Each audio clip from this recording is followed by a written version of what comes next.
Livro sexto. Javert. Capítulo 1. Princípio de repouso. Madeleine fez com que transportassem Fantine à enfermaria que instalara em sua própria casa. Confiou-a às irmãs, que a deitaram em uma cama. Assaltou-a uma febre muito forte. Passou boa parte da noite a delirar e a falar em altas vozes. Contudo, após algum tempo, adormeceu. No dia seguinte, pelo meio-dia, Fantine acordou. Sentiu que alguém estava perto de seu leito, afastou as cortinas e viu o Sr. Madeleine de pé, olhando alguma coisa que estava à cabeceira da cama.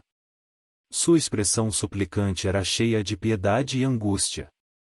Olhou na mesma direção e viu que seus olhos se dirigiam ao crucifixo da parede. Madeleine transfigurara-se aos olhos de Fantine. Parecia-lhe rodeado de luz, quase absorvido em oração. Olhou-o por algum tempo sem ousar interrompê-lo. Por fim, disse-lhe timidamente: "Que é que o senhor está fazendo aí?" Madeleine havia chegado havia mais de uma hora. Estava esperando que Fantine acordasse. Pegou-lhe a mão, tomou-lhe o pulso e respondeu: "Como está passando?" "Bem, dormi bastante e acho que vou ficar boa." "Não há de ser nada." Madeleine continuou respondendo à pergunta que ela lhe havia dirigido pouco antes, como se nada mais fizesse que ouvi-la. "Eu estava suplicando aquele mártir que lá está." E acrescentou em pensamento: "Pela mártir que está aqui na terra." O Sr. Madeleine havia passado toda a noite e a manhã a pedir notícias de Fantine. Já estava informado de tudo. Conhecia sua história em seus mais pungentes detalhes. E continuou: "Como a senhora deve ter sofrido, pobre mãe! Não se queixe mais, que a senhora já tem o dote dos eleitos. É por essa estranha maneira que os homens fazem os anjos. Não é por culpa deles, eles não sabem fazer de outro modo. Veja bem que esse inferno do qual acaba de sair é a primeira forma do céu. Era preciso começar por aí." Suspirou profundamente. Fantine sorria-lhe com aquele sorriso sublime ao qual faltavam 2 dentes. Javert, nessa mesma noite, escreveu uma carta. No dia seguinte, de manhã, ele mesmo levou-a ao correio de Montreuil-sur-Mer. Estava endereçada a Paris nestes termos e ao Sr. Chabouille, secretário do Sr. chefe da polícia. Como o incidente da delegacia provocou muitos comentários, os dirigentes do correio e algumas outras pessoas que haviam visto a carta antes de ser remetida, reconhecendo a letra de Javert no envelope, pensaram que ele estava pedindo a própria demissão. O Sr. Madeleine apressou-se a escrever aos Thénardier. Fantine ainda lhes estava devendo 120 francos.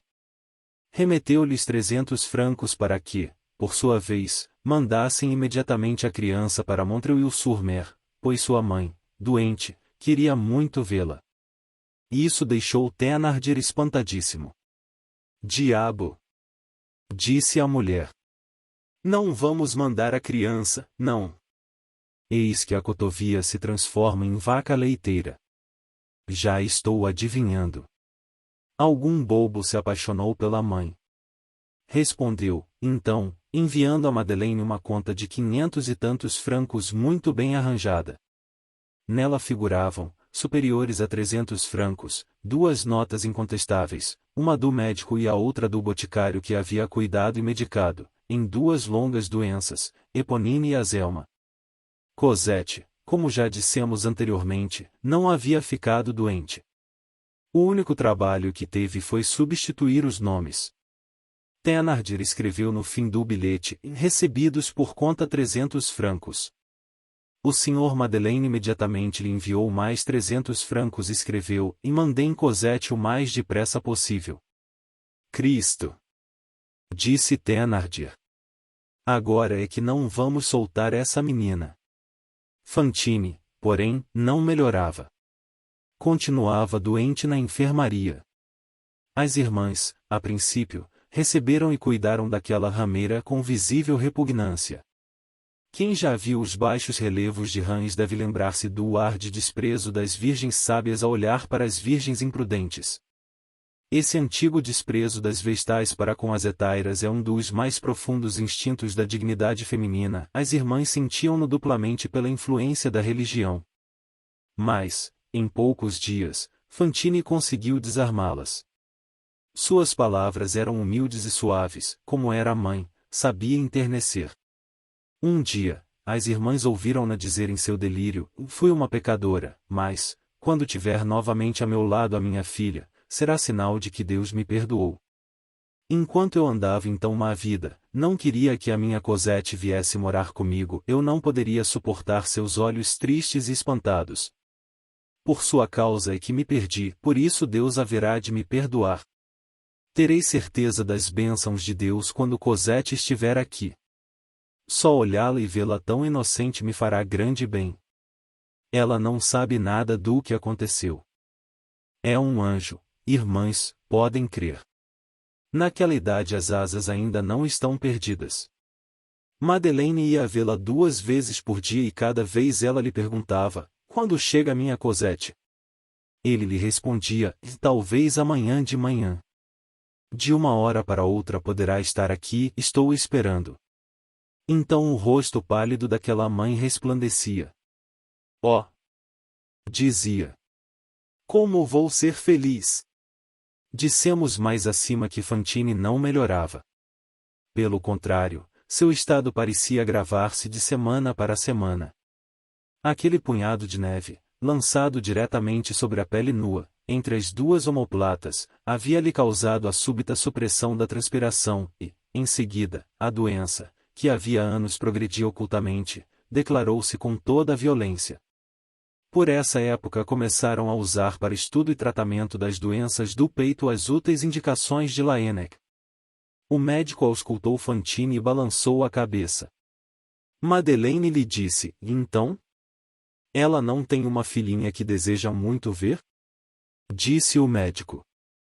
Sim. Então faça com que chegue o mais depressa possível. Madeleine estremeceu. Fantine perguntou-lhe: que disse ele, Sr. Mayre? Madeleine esforçou-se por sorrir. Disse que lhe trouxesse Cosette o mais depressa possível, que a senhora ficará boa logo. Oh! Replicou. Ele tem razão. Mas o que acontece com esses Thénardier que não me mandam a pequena? Ela vai chegar. Enfim, vejo a felicidade ao meu lado. Thénardier, entretanto, não largava a menina com 1001 desculpas. Cosette não estava muito bem de saúde para se pôr a caminho com aquele inverno. E ainda havia um restinho de pequenas dívidas fiadas pelos armazéns da cidade, cujas faturas estava reunindo etc, e mandarei alguém procurar Cosette. Disse Madeleine. Se for preciso, eu mesmo irei. Ele escreveu, sob ditado de Fantine, esta carta que ela mesma assinou: Sr. Thénardier, queira entregar Cosette ao portador. Todas as pequenas despesas ser-lhe pagas. Tenho a honra de saudá-lo com consideração. Fantine. Enquanto isso acontecia, sobreveio um grave incidente. Por melhor que lavremos a pedra misteriosa de que é feita a nossa vida, nada podemos fazer para que desapareça o veio irrevogável do destino.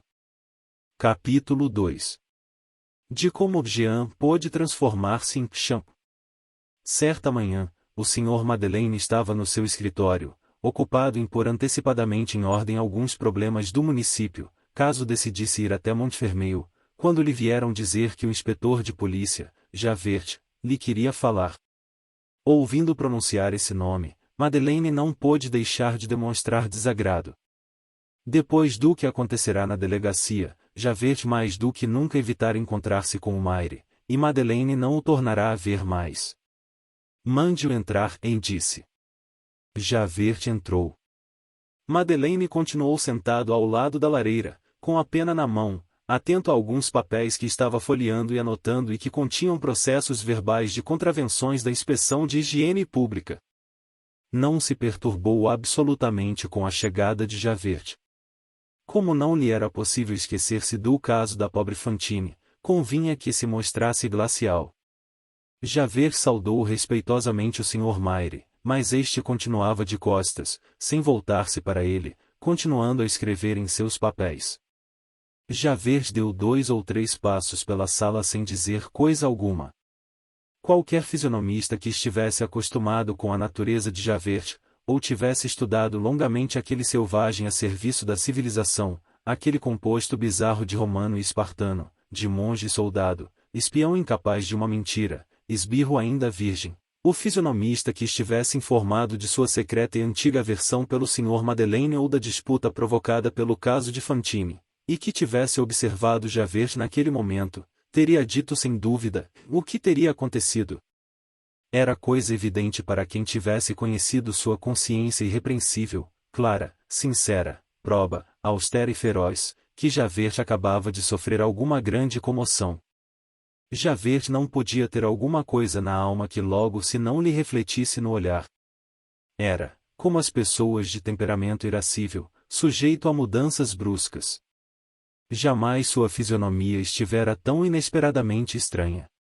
Quando entrou, inclinou-se diante do Sr. Madeleine com uma expressão na qual não havia nem rancor, nem cólera, nem desconfiança, parando alguns passos atrás da poltrona em que estava sentado o Mayre, e agora se quedava ali, de pé, em atitude quase disciplinar, com a rusticidade ingênua e fria de um homem que jamais foi delicado e que sempre foi paciente, esperava sem dizer coisa alguma, sem fazer um movimento, realmente humilde, tranquilamente resignado, que o Mayre se dignasse atendê-lo.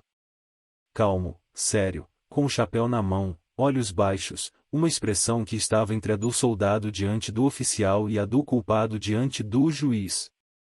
Todos os sentimentos e todas as lembranças de que poderíamos julgá-lo capaz haviam desaparecido.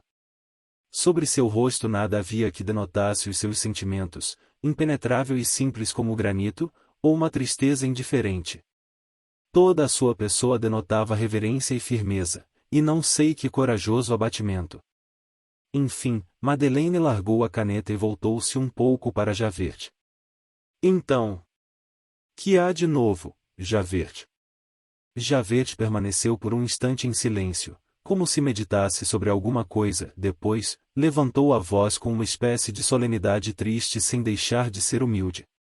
Acontece, Sr. Mayre, que cometeram um ato criminoso. O que foi? Um oficial inferior faltou ao respeito a um magistrado da maneira mais grave.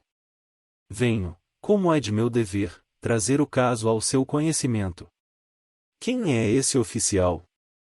Perguntou Madeleine. Disse Javert. O senhor. Eu mesmo.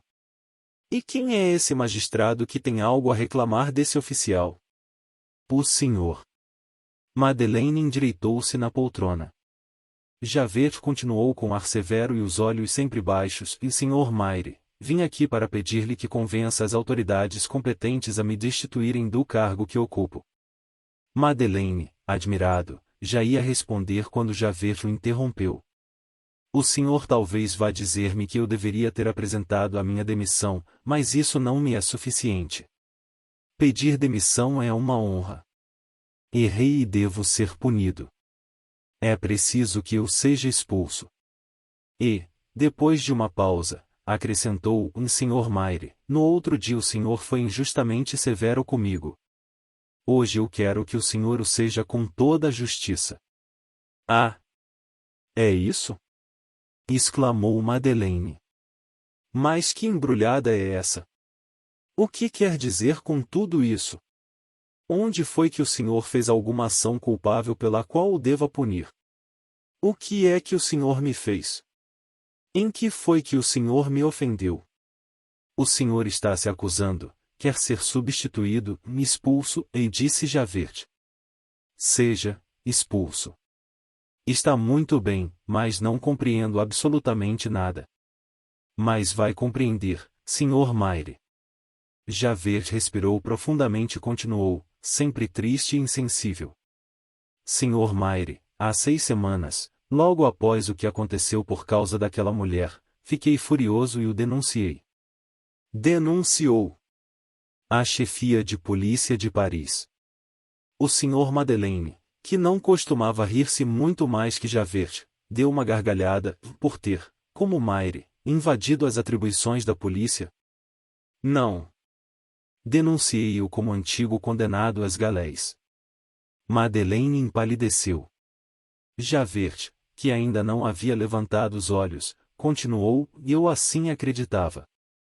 Fazia muito tempo que vinha pensando nisso. Fisionomia parecida, as informações que andou pedindo em Faverolles, sua força descomunal, o caso do velho Fauchelevent, sua pontaria infalível, o modo por que arrasta um pouco a perna, que sei eu. Bobagens. Mas, enfim, eu o confundi com um tal de Jean Valjean. Como? Que nome o senhor acabou de pronunciar? Jean Valjean. É um forçado que conheci há 20 anos quando era ajudante da guarda em Toulon. Ao sair das galés, esse tal de Jean Valjean, pelo que parece, roubou na casa de um bispo, depois cometeu outro roubo à mão armada em uma estrada, atacando um pequeno saboiano. Há 8 anos ele se escondeu, não se sabe como, e ninguém conseguiu encontrá-lo. Então, pensei que... Enfim, acabei fazendo o que fiz. A raiva deu-me coragem e eu o denunciei à polícia de Paris. Madeleine, que havia retomado seus papéis alguns instantes antes, retrucou em tom de perfeita indiferença, e que responderam ao senhor que eu estava louco. E então? Então, eles é que estavam com a razão. Ainda bem que o senhor reconhece. Não havia outro jeito, pois o verdadeiro Jean Valjean foi encontrado. Madeleine deixou cair a folha de papel que tinha entre as mãos, levantou a cabeça, olhou fixamente para Javert e disse com um acento inexprimível, ah! Javert prosseguiu, eis o que aconteceu, Sr. Maire. Parece que por esta região, para os lados de Ailly-le-Haut-Clocher vivia certo homem a quem chamavam de Champmathieu. Era muito pobre. Ninguém lhe dava atenção. Essa gente ninguém sabe como consegue viver. Ultimamente, neste outono, o velho Champmathieu foi preso por ter roubado cidras do pomar de um tal. Enfim, não importa de quem. A questão é que houve roubo, invasão de propriedade alheia e galhos de árvores frutíferas quebrados. Prenderam Champmathieu quando ainda carregava as frutas consigo e o trancafiaram. Até aqui, trata-se simplesmente de um caso correcional. Mas veja o que é a providência. Como a cadeia estava em mau estado, achou o senhor juiz conveniente que transferissem Champmathieu para Arras, onde está a prisão do departamento. Nessa mesma prisão achava-se um antigo forçado de nome Breve, preso por não sei que motivo e que naquela época tinha sido porteiro da prisão pelo seu bom comportamento. Senhor Maire, apenas Champmathieu acabava de desembarcar, Breve exclamava, Mas eu conheço esse homem. É um ex-grilheta. Olhe cá para mim. Você é Jean Valjean. Jean Valjean. Mas o que é isso? Disse Champmathieu, admirado. Não se faça de inocente, disse Breve. Você é Jean Valjean e esteve nas galés de Toulon. Já faz 20 anos. Nós estivemos juntos. Champmathieu continua negando. Afinal, o senhor compreende, aprofundou-se a coisa, indagaram, perguntaram e eis o que se descobriu, o tal de Champmathieu, há mais ou menos 30 anos, foi podador de árvores em muitos lugares, especialmente em Faverolles, onde o perderam de vista. Muito tempo depois, foi reconhecido em Auvergne, depois em Paris, onde, como ele disse, foi carpinteiro e viveu na companhia de sua filha, lavadeira, o que não está bem provado. Ora, antes de ser condenado às galés por roubo, o que fazia Jean Valjean? Era podador de árvores. Onde? Justamente em Faverolles. Outro fato ainda. Esse tal de Valjean era conhecido pelo seu nome de batismo, Jean, e sua mãe chamava-se por seu nome de família, Mathieu. Nada mais natural que, ao sair da prisão, ele tenha usado o nome materno para se ocultar passando a chamar-se assim, Jean Mathieu? Depois ele foi para Auvergne.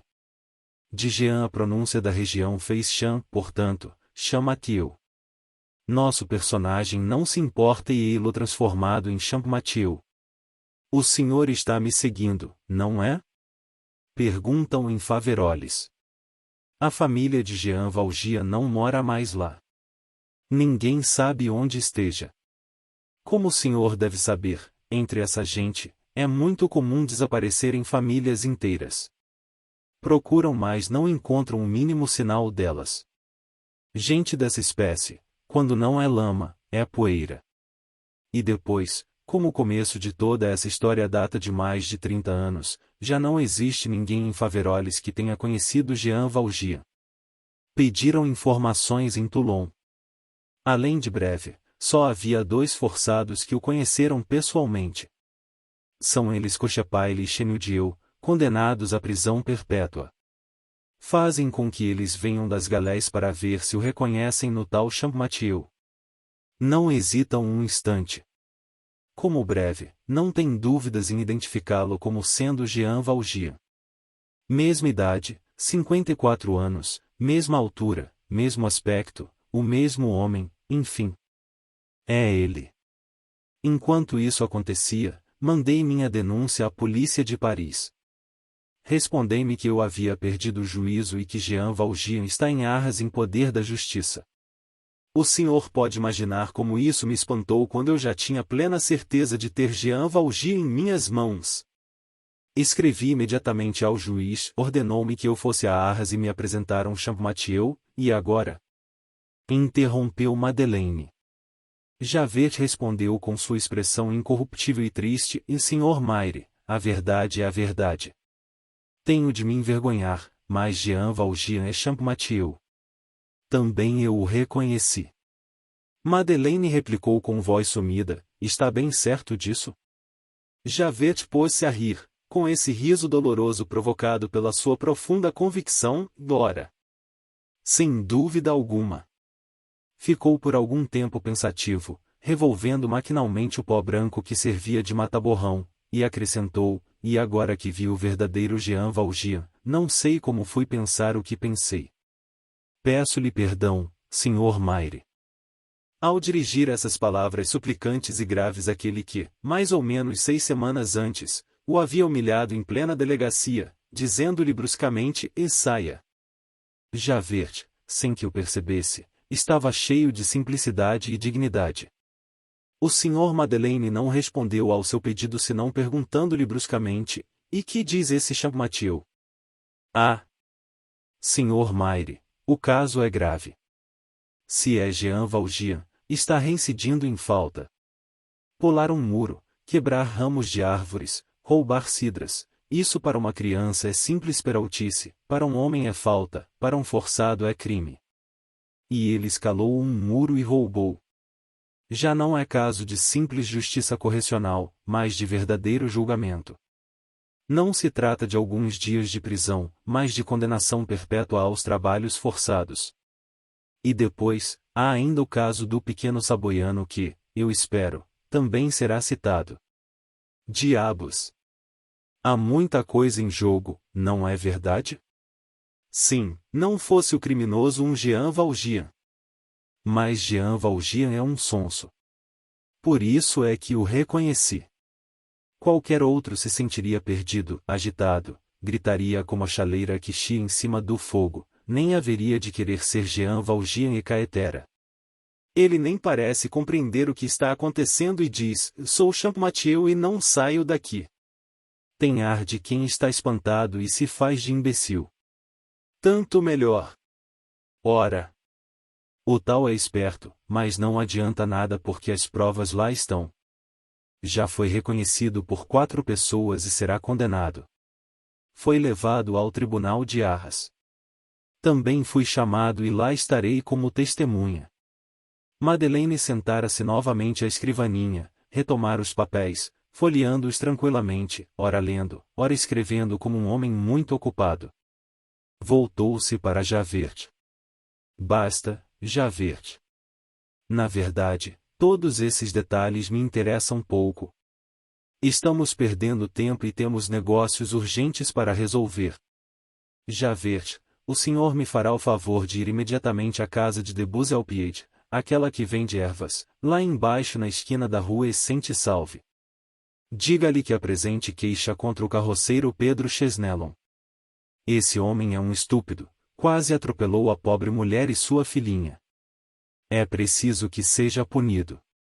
Em seguida, o senhor irá à rua Montre de Champigny, à casa do senhor Charcelay. Ele se queixa de que há uma calha da casa vizinha que conduz água da chuva para a sua, o que lhe está estragando os alicerces da residência. Depois, examinará se com efeito existem as contravenções de polícia de que se queixam a viúva Doris, da rua Guibourg, e a senhora René Lebosset, da rua Garraud Blanc, e formulará ao competente auto. Mas talvez eu lhe esteja dando muito trabalho. O senhor não vai ausentar-se nestes dias? Como me disse, iria a Arras para tratar desse caso dentro de 8 ou 10 dias, e muito mais cedo, Sr. Maire. Que dia, então? Eu quase tinha a certeza de haver-lhe dito que o julgamento seria amanhã e que eu partiria pela diligência que sai esta noite. Madeleine fez um movimento imperceptível. E quanto tempo durará esse julgamento? Um dia, no máximo. A sentença será pronunciada, o mais tardar, amanhã à noite. Mas eu não vou esperar pela sentença, que é certa, logo que fizer minhas declarações, voltarei para cá. Bom, disse Madeleine. E despediu Javert com um sinal de mão. Javert não saiu da sala. Perdão, Sr. Maire, disse. Que há ainda? Perguntou Madeleine. Sr. Maire, ainda preciso fazer uma coisa, lembrá-lo. De que? De que preciso ser destituído. Madeleine levantou-se. Javert, o senhor é homem honrado e eu o estimo. Mas está exagerando a sua falta. Essa é uma ofensa que só a mim diz respeito. Javert, o senhor é digno de subir, não de descer. Espero que continue em seu cargo. Javert voltou-se para Madeleine, olhou-o com suas pupilas cândidas, no fundo das quais aparecia uma consciência pouco esclarecida, mas rígida e casta, e disse tranquilamente: Sr. Maire, eu não posso concordar com o senhor sobre esse ponto. Mas repito, e retrucou Madeleine, em que o que aconteceu compete a mim julgar. Javert, porém, irremovível em seu modo de pensar, continuou: quanto a isso de exagerar, eu absolutamente não o fiz. Veja o meu raciocínio. Eu, injustamente, desconfiei da sua pessoa. Até aí, nada de anormal. Está no nosso direito suspeitar de quem quer que seja, embora seja arriscado suspeitar de pessoas superiores a nós. Mas, sem provas, em um acesso de cólera, somente para me vingar, eu o denunciei como forçado, justamente o senhor, um homem tão respeitável, um maire, um magistrado. Isso é grave, muito grave. Eu, agente da autoridade, ofendi a autoridade em sua pessoa. Se um de meus subordinados houvesse feito comigo o que fiz com o senhor, eu o declararia indigno do cargo e o expulsaria. Não está certo? Escute ainda uma coisa, Sr. Maire. Muitas vezes fui severo na minha vida. Com os outros. Era muito justo. Eu estava agindo corretamente. Agora, se eu não for severo comigo mesmo, tudo o que fiz de justo se tornará injusto. Será que devo poupar-me mais que aos outros? Não. Ora! Não devo ser bom só para castigar os outros e me deixar impune. Tornar-me-ia, então, um miserável. E os que costumam dizer, esse tratante do Javert, teriam toda a razão. Sr. Maire, não quero absolutamente que o senhor me trate com bondade, sua bondade já me deixa revoltado quando o senhor a usa com os outros, e não quero que a use comigo. A bondade que consiste em dar razão à mulher pública contra o cidadão, ao agente de polícia contra o Maire, aquele que está embaixo, contra o que está em cima, é o que eu chamo de bondade injusta. É por causa desse tipo de bondade que a sociedade se desorganiza. Meu Deus! É tão fácil ser bom, o difícil é ser justo. Vamos! Se o senhor fosse quem eu julgava, de jeito nenhum eu seria bom com o senhor, como haveria de ver? Senhor Mayre, eu devo me tratar como trataria a qualquer outro. Quando eu reprimia os malfeitores, quando castigava os desordeiros, dizia frequentemente a mim mesmo: ai de ti, se te descuidas, se eu te apanhar em alguma falta. Fica tranquilo que não me escapas. Descuidei-me, caí em falta, tanto pior para mim. Vamos, demita-me, expulse-me, humilhe-me. É bom. Tenho bons braços, irei trabalhar no campo, para mim é a mesma coisa. Senhor Mayre, para o bom andamento do serviço, é necessário que haja um exemplo. Peço simplesmente a destituição do inspetor Javert. Tudo isso foi dito num tom de voz humilde, ríspido, desesperado e convencido, o que dava não sei que estranha grandeza àquele estranho homem honesto. Veremos, disse o Sr. Madeleine. E estendeu-lhe a mão. Javert recuou e exclamou num tom decidido: perdão, Sr. Mayre, mas isso não está certo. Um Mayre não dá a mão a um cão de fila. E acrescentou entre dentes: delator, isso mesmo, desde o momento em que abusei da polícia, não passo de um delator. Depois, saudou-o com uma inclinação profunda e se dirigiu até a porta. Lá chegando, voltou-se, com os olhos sempre baixos, disse: e Sr. Mayre, continuarei no meu cargo até que venha um substituto. Saiu. Madeleine ficou pensativo, ouvindo aquele passo firme e decidido que se afastava pelo corredor.